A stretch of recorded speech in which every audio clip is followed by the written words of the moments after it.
July 25న మనకు తొలి ఏకాదశి రాబోతుంది. ఈ రోజున మర్చిపోకుండా ఇంటి గుమ్మానికి ఇది కడితే కొత్త సొంత ఇంటి కల నెరవేరుతుందండి. సంవత్సరం లోపు మీరేంటంటే గనక కొత్తింట్లోకి వెళ్ళటం కానీ, కొత్తిల్లు కట్టుకోవటం కానీ, లేకపోతే సొంతంగా ఇలా మనము అంటే ఇల్లుని కొనడం కానీ ఇలాంటివైతే జరుగుతాయండి.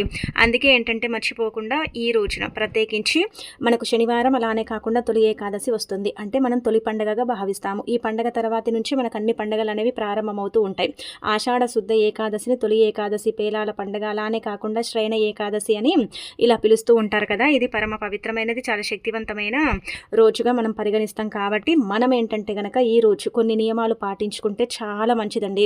అలాగే కాకుండా మనకు సంవత్సరానికి 24 ఏకాదశులు వస్తాయి. కానీ అందులో అత్యంత అంటే పవిత్రమైన ఏకాదశి తొలి ఏకాదశిగా మనం పరిగణిస్తాం. కాబట్టి ఈ రోజున తప్పకుండా గుర్తుపెట్టుకోండి, తొలి ఏకాదశి కాబట్టి ఈ రోజు అంటే మనకు అందరికీ కూడా మన జీవితాలలో ప్రతి ఒక్కరు కూడా అండి సొంత ఇల్లు ఉండాలి, సొంత ఇల్లు కట్టుకోవాలి, అలానే కాకుండా ఏంటంటే కనుక సొంతింటి కల నెరవేరాలి అని అనుకుంటూ ఉంటారు కదా. అలాంటి వాళ్ళకైతే ది బెస్ట్గా పనిచేసే పరిహారం అని చెప్పొచ్చండి. ఇది మీరు ఎంత నమ్మకంతో చేసుకుంటే అంత చక్కగా మీకు ఏంటంటే కనుక ఈ పరిహారం పనిచేస్తుంది. అలానే కాకుండా ఈ పరిహారం వల్ల మీరు కోరుకున్నది ఖచ్చితంగా జరిగి తీరుతుందన్నమాట. అసలు ఈ పరిహారం ఎలా చేయాలో తెలుసుకునే ముందు ఒక చిన్న రిక్వెస్ట్ అండి, వీడియోని పూర్తిగా చూడండి, వీడియోకి ఒక లైక్ ఇవ్వండి, ఛానల్ని కొత్తగా చూస్తున్నట్టయితే సబ్స్క్రైబ్ చేసుకోండి. ఇక మనకేంటంటే తొలి ఏకాదశి శనివారం వచ్చింది కదా. శనివారం రోజున ఏంటంటే కనుక ఉదయాన్నే లేవండి. ఆ రోజు మనం చేసే కొన్ని పనులు అంటే ధ్యానము, జపము, అలానే కాకుండా ఉపవాసం, దీనివల్ల మనకు కోటి జన్మల పుణ్యం లభిస్తుందన్నమాట. ఉదయాన్నే లేచి ఇల్లంతా కూడా క్లీన్ చేసుకోండి. శనివారం వచ్చింది కాబట్టి ఎలాంటి ఇబ్బంది మన మీద ఉండకూడదు. శని దోషాలు కూడా తొలగిపోవాలంటే ఇంటినంతా కూడా చక్కగా మాపు వేసే నీటిలో ఖచ్చితంగా ఉప్పు అలానే కాకుండా పసుపును వేసి ఆ నీటితో ఇల్లు శుభ్రం చేయడం, ఇంటిని అంటే తుడవటం ఇలాంటివి చేసిన తర్వాత గుమ్మాలకు పసుపు రాసి వాకిట్లో ముగ్గు పెట్టుకుని, గుమ్మాలకు కూడా ఏంటంటే కనుక చక్కగా పసుపు రాసి కుంకుమతో బొట్టు పెట్టి గుమ్మానికి తోరణాకులు, మామిడాకులు కట్టండి. ఆ తర్వాత ఏంటంటే కనుక మీరు రావి ఆకులను కూడా కట్టండి. ఇలా కడితే చాలా మంచిదనమాట. అలా చేసిన తర్వాత శుచిగా స్నాన కార్యక్రమాలు చేయండి. స్నానం చేసే నీటిలో ఖచ్చితంగా గుర్తుపెట్టుకోండి చిటికెడంత పసుపుని వేసుకొని స్నానం చేయండి. స్నానం చేసిన తర్వాత ఉతికిన వస్త్రాలు ధరించండి. ఇంట్లో ఏంటంటే ప్రత్యేకించి నల్లటి వస్త్రాలు, బ్లూ కలర్లో ఉండే బట్టలు, గ్రే కలర్లో ఉండే బట్టలు, అలానే కాకుండా వైట్లో ఉండే బట్టలు ధరించి మాత్రం ఇంట్లో పూజ చేయకండి. దానివల్ల ఏంటంటే గనక మనకు ఇబ్బంది తలెత్తుతుంది, పూజ చేసిన ఫలితం అయితే రాదు. కాబట్టి అలాంటి అంటే వస్త్రాలను ధరించకండి. నలుపు ధరిస్తే జీవితంలో శని పెరిగిపోతుంది. కాబట్టి ఇలాంటివి చేయండి. ఇంకా విష్ణు రూపంగా వెంకటేశ్వర స్వామి చిత్రపటాన్ని క్లీన్ చేసుకుని దీపధూప నైవేద్యాలతో చక్కగా పూజ చేయండి. ఆ తర్వాత ఏంటంటే కనుక గుమ్మానికి కూడా మనం చక్కగా అలంకరణ చేసుకోవాలి. అలా చేసిన తర్వాత మీ ఇంటి గుమ్మానికి ఏంటంటే గుర్తుపెట్టుకోండి ఇది కట్టండి. నార్మల్గా చెప్పాలంటే కనుక ఇది కట్టడం వల్ల అద్భుతమైన ఫలితాలు వస్తాయండి. ఇంట్లో పూజ చేసుకుని తులసికోట దగ్గర కూడా పూజ చేసుకుని మీ పూజ మొత్తం కంప్లీట్ అయిపోయిన తర్వాత ఏంటంటే మీరు అంటే దగ్గరలో అండి ఈరోజు మనం ఉపవాసం ఉన్నా లేకపోయినా ఏంటంటే దగ్గరలో మనకు చెట్లు ఉంటాయి, అక్కడ పిచ్చుక గూళ్ళు అనేవి దొరుకుతూ ఉంటాయి. అయితే పిచ్చుక గూడు అనేది చాలా శక్తివంతమైనది, చాలా పవర్ని కలిగి ఉంటుంది అనమాట. పిచ్చుక గూడు ఏంటంటే గనక ఒక రకంగా చెప్పాలంటే సొంతింటి కలను నెరవేర్చడానికి ఉపయోగపడుతుంది. ఇది ఇప్పటి పరిహారం అయితే కాదు, చాలా పురాతనమైన పరిహారం. మన పూర్వీకులు ఎక్కువగా ఆచరించేవారు. తిదివార నక్షత్రానికి తగ్గట్టుగా మనం ఈ పరిహారం చేసుకుంటే మన సొంతింటి కల నెరవేరుతుంది. ఎందుకంటే పిచ్చుక ఒక్కొక్క పుల్లని ఏరుకొచ్చి ఏంటంటే గూడుని నిర్మిస్తుంది. అందులో ఏంటంటే గనక గుడ్లు పెట్టి పిల్లలు అంటే గుడ్లను పొదిగేసిన తర్వాత అందులోనే ఆ గూడులో గుడ్లు పెట్టిన తర్వాత పిల్లలు అయిపోయిన తర్వాత ఆ గూడుని వదిలేసి వెళ్ళిపోతుంది కదండి పిచ్చుక. అలాగే మనం కూడా అంతే కదా, ఒక్కొక్క రూపాయి కూడా పెడతాం కదా సొంతిల్లు కొనుక్కోవాలని, సొంతిల్లు కట్టుకోవాలని. ఆ విధంగా ఏంటంటే కనుక మన సొంతింటి కల నెరవేరే అవకాశం అయితే ఉంటుందని మనకు పరిహార శాస్త్రాలతో పాటు తదితర శాస్త్రాల్లో కూడా చెప్పబడుతుంది. కాబట్టి మీరేంటంటే మీ ఇంటి గుమ్మానికైతే ఇది ఖచ్చితంగా కట్టండి. పిచ్చుక గుడ్లు పెట్టిన గూడుని మాత్రం తెచ్చుకోకండి. దాన్ని ఏంటంటే కనుక అసలు కదిలించకండి, అది మహాపాపం అండి. 7 ఏళ్ల వరకు కూడా ఏంటంటే కనుక ఆ పాపం మనకు శాపంగా తాకి మనని పట్టి పీడిస్తుంది. కాబట్టి పిచ్చుక గుడ్లు పెట్టి పొదిగిన తర్వాత అంటే పిల్లలు అయిన తర్వాత గూడును వదిలేసిపోతుంది కదా, అలాంటి గుడ్లు మనకు దొరుకుతూ ఉంటాయి, అవి తెచ్చుకోండి. కానీ ఇలాంటివి అయితే తేకండి. ఇంకా మీరు గుడ్లని కింద పడేసి పగలగొట్టి ఆ గూడుని తెచ్చుకోకూడదు. అందుకే ఏంటంటే నీటుగా మీరు చక్కగా చెప్పాలంటే కనుక ఇలా పిచ్చుక వదిలేసిపోయిన గూడుని ఇంటికి తెచ్చుకోండి. ఆ రోజు తెచ్చుకోండి, లేదంటే ముందు రోజు కూడా తెచ్చుకోవచ్చు, పర్వాలేదు. తెచ్చుకున్న తర్వాత దాన్ని ఇంటికి తెచ్చుకొని అవసరం కోసం తీసుకెళ్తున్నాం, మాకు మంచి జరగాలని చెప్పుకొని తెచ్చుకొని దాని మీద పసుపు నీళ్లు చల్లి ఆ తర్వాత మీ ఇంటి గుమ్మానికి కట్టండి. ఇలా కడితే ఖచ్చితంగా అండి మీ సొంతింటి కల నెరవేరుతుంది. 100% అండి మీ సొంతింటి కల ఏంటంటే కనుక నెరవేరి తీరుతుందని చెప్పొచ్చు. పురాణాల ప్రకారం ఇది అత్యంత శక్తివంతమైన పరిహారం పరిహారం అని చెప్పబడుతుంది. కాబట్టి మీరేంటంటే ఈరోజు తొలి ఏకాదశి కాబట్టి పెద్ద పండగగా మనం జరుపుకుంటాం కావున మీరేంటంటే ఇలా ఈ యొక్క పిచ్చుక గూడనైతే ఇంటికి తెచ్చేసుకుని ఇంటి గుమ్మానికి కట్టుకోండి. ఎన్ని రోజులైనా ఉంచొచ్చు, పర్వాలేదు. కానీ కట్టేటప్పుడు అంటే సంకల్పం చెప్పుకోండి, మాకు సొంతిల్లు కావాలని మేము కట్టుకుంటున్నాం, మాకు ఖచ్చితంగా సొంతింటి కళ నెరవేరాలని కట్టుకోండి. తప్పకుండా అంటే 2 నెలలకు 3 నెలలకే కొనేది కాదు కదండి సొంతిల్లు. కొంచెం ఏంటంటే సమయం పడుతుంది. కాబట్టి ఏంటంటే కనుక ఆ సమయం మీరు కొంచెం ఓపికగా ఉంటే మీరు అనుకున్నది జరుగుతుందన్నమాట. దీనివల్ల కూడా ఫలితం వస్తుంది. అలానే కాకుండా దైవ అనుగ్రహం వల్ల కూడా మనకు ఫలితం వస్తుంది. ఆ విధంగా ఏంటంటే కనుక 2 తోడై మన సొంతింటి కళ నెరవేరే అవకాశం అయితే ఎక్కువగా ఉంటుంది. కాబట్టి మీరేంటంటే కనుక మర్చిపోకుండా ఈ పరిహారం అయితే తొలి ఏకాదశి తిథి రోజున చెయ్యండి. గుర్తుపెట్టుకొని చేసుకోండి. ఒకవేళ మీరు ముందు రోజు కూడా పిచ్చుక గూడుని తెచ్చుకొని ఆ రోజు అంటే పసుపు నీళ్ళు చల్లుకొని చక్కగా ఏంటంటే కనుక కట్టేసుకోవచ్చండి. లేదంటే ఆ రోజే తెచ్చుకుంటామంటే ఆ రోజు కూడా మీరు ఏంటంటే తెచ్చేసుకొని ఇంకా కట్టుకోవచ్చు. దాని మీద ఖచ్చితంగా పసుపు నీళ్ళు చల్లండి. కొంచెం నెగిటివిటీ ఉంటుంది కాబట్టి అది తొలగిపోవడానికి పసుపు నీళ్ళు చల్లాలన్నమాట. అలా చల్లితే దాని మీద ఏదైనా నెగిటివ్ ఉంటే అది తొలగిపోతుంది. అది పరిహారానికి అంటే సరిసమానంగా పనిచేస్తుంది, పరిహారానికి పనిచేస్తుంది. అలానే కాకుండా మంచి ఫలితాన్ని కూడా ఇస్తుంది. కాబట్టి ఈ విధంగా ఏంటంటే కనుక పాటించుకోండి. ఇక ఆ తర్వాత ఇప్పుడు చెప్పే విధంగా ఈ చిన్న పరిహారం చెయ్యండి. ఇదేంటంటే బియ్యం డబ్బాలో ఇది పెట్టండి. ఖచ్చితంగా ధనం వస్తుంది, ఐశ్వర్యం లభిస్తుంది, అన్ని విధాలుగా కూడా బాగుంటుంది. తిండికి బట్టకు లోటు ఉండదు. కావున ఏంటంటే కనుకనండి మీరు ముఖ్యంగా గుర్తుపెట్టుకోండి, బియ్యం డబ్బాలో ఈ ఒక్క వస్తువుని పెడితే చాలండి. ఇంకా ఇక్కడ చూపించే విధంగా బియ్యం డబ్బాలో 2 వక్కలు, అలానే కాకుండా 2 తమలపాకులు 11 రూపాయలు పెట్టండి. ఇవి డైరెక్ట్గా మీరు ఒక వస్త్రంలో పెట్టి మూట కట్టి ఆ తర్వాత ఏంటంటే కనుక బియ్యం డబ్బాలో దాచిపెట్టవచ్చు.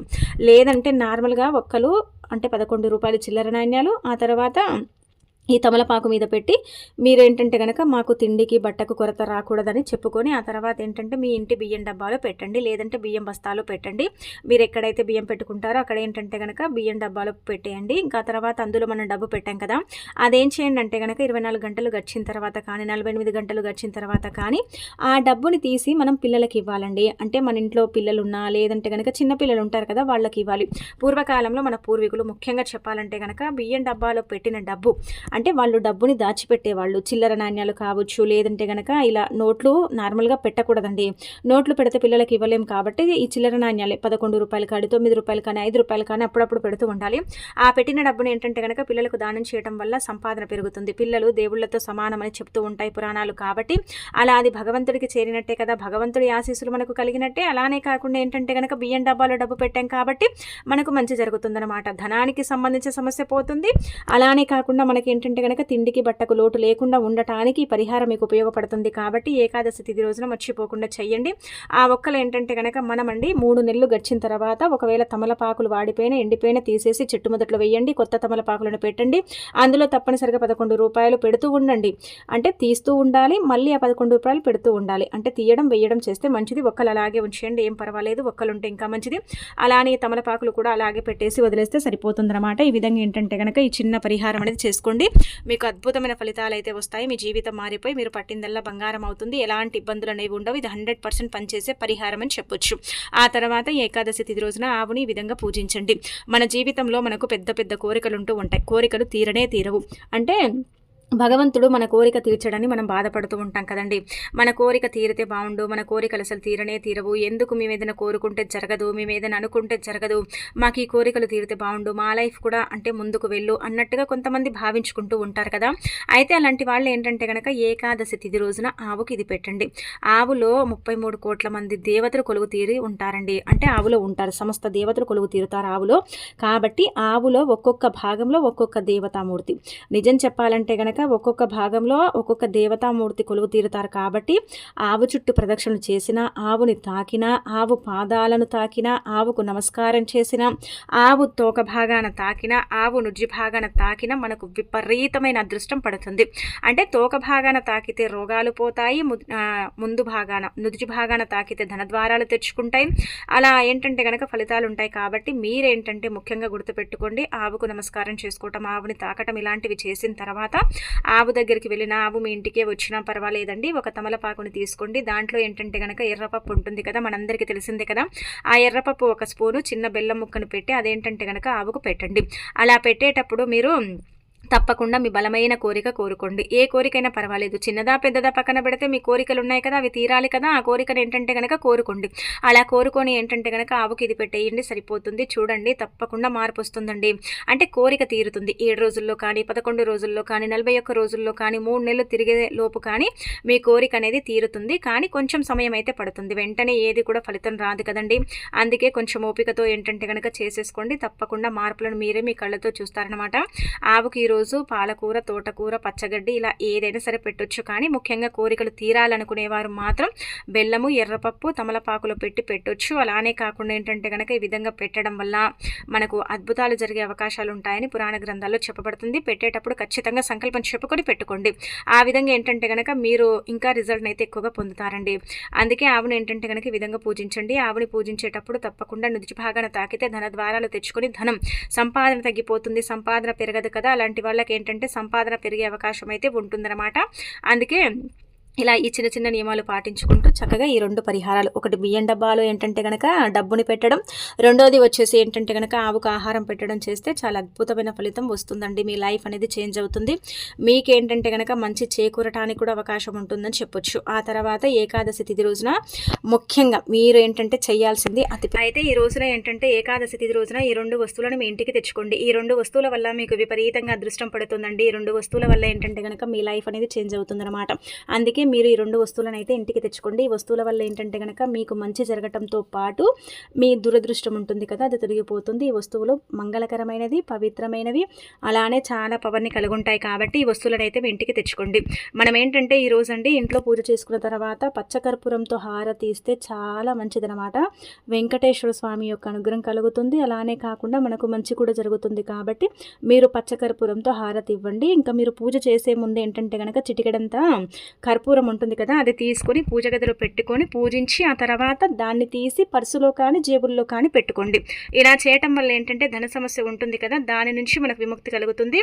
ధన ద్వారాలు తెచ్చుకొని ధనం అనేది 4 వైపుల నుంచి కూడా ఆకర్షిస్తుందన్నమాట. డబ్బు సమస్య ఏదైతే ఉంటుందో అది పూర్తిగా తొలగిపోతుందని చెప్పొచ్చు. కాబట్టి ఖచ్చితంగా కర్పూరంతో ఈ విధంగా పరిహారం అనేది చెయ్యండి. కర్పూరం ఇంటికి తెచ్చుకోండి. ఈరోజు కర్పూరం కొంటే చాలా అద్భుతమైన ఫలితాలు వస్తాయండి. ధనం అనేది ఆకర్షించబడుతుందన్నమాట. కర్పూరం మంచి వాసన కలుగుంటుంది. కాబట్టి మనం ఏంటంటే కనుక కర్పూరాన్ని కొన్ని ఇంటికి తెచ్చుకొని అదే కర్పూరంతో హారతిచ్చి ఆ కర్పూరం చిటికెడు తీసుకొని మన పర్సుల్లో జేబుల్లో పెట్టుకుంటే 10 రూపాయలు కనిపించే చోట 20 రూపాయలు కనిపిస్తాయి. అలానే కాకుండా ధన ద్వారాలు తెచ్చుకుంటాయి, ధనం అనేది వస్తుందని పురాణ గ్రంథాల్లో చెప్పబడుతుంది. కాబట్టి కర్పూరం ఇంటికి తెచ్చుకోండి. ఆ తర్వాత రెండోది వచ్చేసి పసుపు అనమాట. పసుపు మంగళకరమైనది, శుభకరమైనది, శుభాలను సూచిస్తుంది, అశుభాలను దూరం చేస్తుంది, అద్భుతమైన ఫలితాలను తెచ్చిపెడుతుంది. మీ జీవితంలో ఉండే చిన్న చిన్న సమస్యలని కూడా తీసేసి దైవానుగ్రహం అంటే ధనానికి ఆది దేవత లక్ష్మీదేవి యొక్క అనుగ్రహాన్ని కలిగిస్తుంది. పసుపు పవిత్రమైనది. పసుపు ఏంటంటే గనక ప్రతి దాంట్లో కూడా మనం ఉపయోగించుకుంటాం. అంటే గుమ్మాలకు రాయటం, పూజ చేయటం ఇదంతా కూడా జరుగుతుంది. కాబట్టి పసుపు కొనండి. ఇక ఆ తర్వాత దక్షిణామృత శంఖం.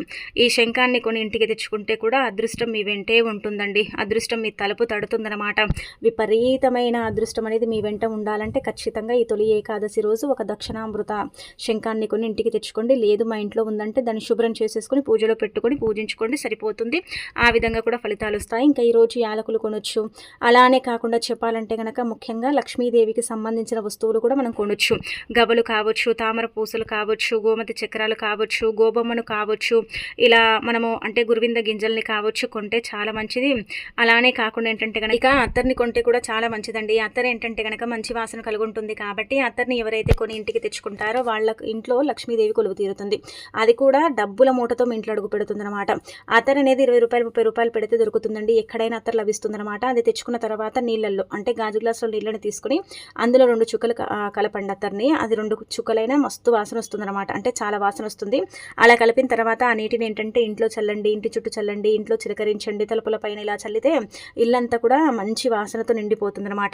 అలాంటి ఇంట్లోకి ఏంటంటే కనుక లక్ష్మీదేవి అడుగు పెడుతుంది. ఆ ఇంట్లో తిష్ట వేసుకుని కూర్చుంటుంది. వాళ్ళకి అనుగ్రహాన్ని ఇస్తుంది, ఐశ్వర్యాన్ని ఇస్తుంది, వాళ్ళ జీవితాన్ని కూడా మారుస్తుంది అనమాట. అందుకే మీరు తప్పనిసరిగా ఏంటంటే అత్తరు కొని ఇంటికి తెచ్చుకోండి చాలనమాట. ఇక ఆ తర్వాత ఏకాదశి తిథి రోజున ఆడవారు ముఖ్యంగా ఈ రంగు బట్టలు ధరించండి. అంటే ఆడవారనే కాదు, ఆడవారు మగవారు ఎవరైనా పర్వాలేదు, ఈ రంగులో ఉండే బట్టలు ధరిస్తే చాలా మంచిదండి. భర్తకు నిండు నూరెళ్ళు. అలానే కాకుండా ఏంటంటే కనుక ఈ రంగులో ఉండే చీర కట్టుకొని పూజ చేస్తే మీకు చక్కటి ఫలితాలు కూడా వస్తాయని చెప్పొచ్చు. కాబట్టి ఈ రంగులో ఉండే చీరని కట్టుకోండి. ఏకాదశి శనివారం వచ్చింది కాబట్టి ముఖ్యంగా అండి పసుపు రంగులో ఉండే చీర కట్టుకుంటే చాలా మంచిదండి. మనకుండే చిన్న చిన్న ఇబ్బందులు, బాధలు పోతాయి. ఎరుపు రంగులో ఉండే బట్టలు కూడా ధరించవచ్చు. ఇలా ఎరుపు, పసుపు, ఆకుపచ్చ అలానే కాకుండా గ్రీన్ కలర్ అనమాట.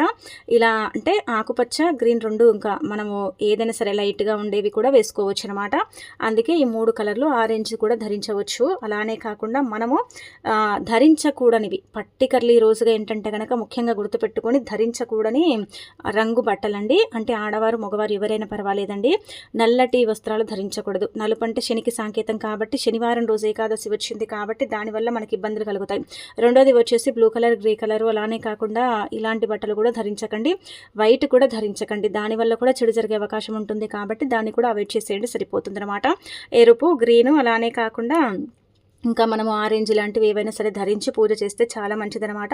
చాలా అద్భుతమైన ఫలితాలను అయితే మనం చూడగలుగుతామని చెప్పొచ్చు. కాబట్టి రంగులో ఉండే బట్టలు ధరించండి. ఉపవాసం ఉండేవారు కటిక ఉపవాసాన్ని చేయకండి. దానివల్ల ఎలాంటి ఫలితం అయితే ఉండదు. పాలు, పళ్ళ రసాలు తీసుకుంటూ ఉపవాసం చేస్తే కోటి జన్మల పుణ్యం లభిస్తుంది. అలానే కాకుండా ఆరోగ్యం బాలేని వారు, చిన్నపిల్లలు ఉపవాసం చేయకపోయినా పర్వాలేదు. ఈరోజు మనం చేసే ఉపవాసానికి జన్మల అంటే పుణ్యం అనేది మనకు కలగటానికి మనం ఉపవాసం ఉంటాం కాబట్టి ఈరోజు దేవుడిపై మన మనసంతా కూడా లగ్నం చేసుకుని నిష్ట నియమాలతో ఈరోజు ఉపవాసం ఉంటే చాలా మంచిది. అలానే కాకుండా ఈ రంగులో ఉండే బట్టలు ధరించి పూజ చేసుకుంటూ ఉపవాసం ఉంటూ ఉపవాస దీక్షను మీరు కొనసాగిస్తే మీకు అద్భుతమైన ఫలితాలు వస్తాయి. అలానే గోవింద నామాలను పఠించుకుంటూ కూడా మనం ఉపవాసం అయితే చేయవచ్చు. ఇంట్లో పిండి దీపం పెట్టండి. 2 పూటల దీపం పెట్టుకోండి. 2 పూటల స్నానాన్ని ఆచరించండి. ఉపవాసం కూడా నిష్ట నియమాలతో ఉండండి. జపం చేయండి, ధ్యానం చేయండి. జాగారం కూడా చాలా అవసరం కాబట్టి అది కూడా చేయటం వల్ల అయితే మంచి ఫలితాలు వస్తాయి. ముఖ్యంగా ఈరోజు పేలాల పిండి చేసి తింటూ ఉంటారు ప్రసాదంగా పెట్టి. ఆ పేలాల పిండిని కూడా ఏంటంటే గనక నైవేద్యంగా సమర్పించండి. పేలాల పిండి తినటం వల్ల అనారోగ్య సమస్యలు దరిచేరవు. వర్షాకాలంలో మనం ఏంటంటే గనక ఈ పేలాల పిండిని తింటే మనకు అంటే వర్షాకాలంలో వచ్చే వ్యాధుల నుంచి మనం విముక్తి కలిగించుకోవచ్చు. మన శరీరాన్ని వెచ్చగా ఉంచుకోవచ్చు అని చాలామంది కూడా పేలాల పిండిని చేసి తింటూ ఉంటారు. నైవేద్యంగా కూడా భగవంతుడికి సమర్పిస్తారు. కావున తప్పనిసరిగా ఇలా పేలాల పిండి నైవేద్యంగా మీరు భగవంతుడికి సమర్పించండి.